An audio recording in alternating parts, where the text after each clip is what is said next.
Ladies and gentlemen, by now you probably now have a clearer idea of which kinds of pigs you want to raise and where you are going to locate or their shed. But now it's time to think deeper on about how to build a place for them to live.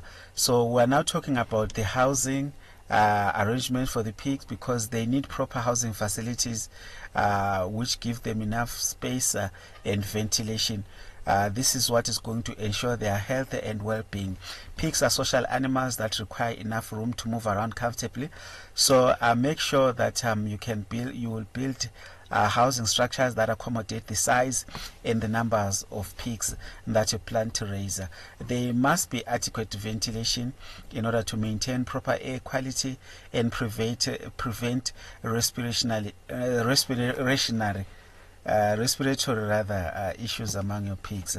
Consider factors such as insulation, flooring, and access to clean water and feed when designing the housing facility for your pigs.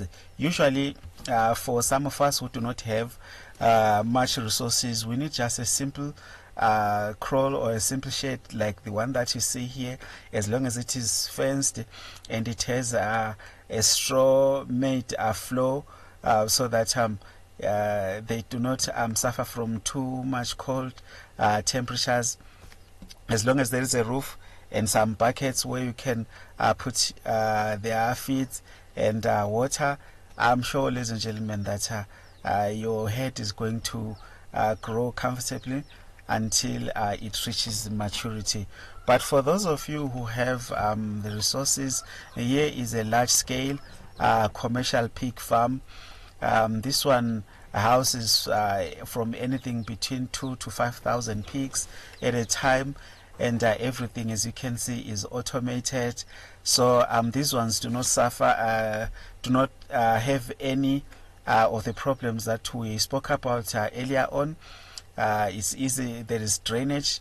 There is access to clean air and sunlight, and the ventilation, as you can see, and all the amenities that they need in order to grow. So if you do have the resources, this is what you probably would be aiming for in the long run. So now that you have the housing, now it's time for the real work. We're going to talk about that in the next lesson.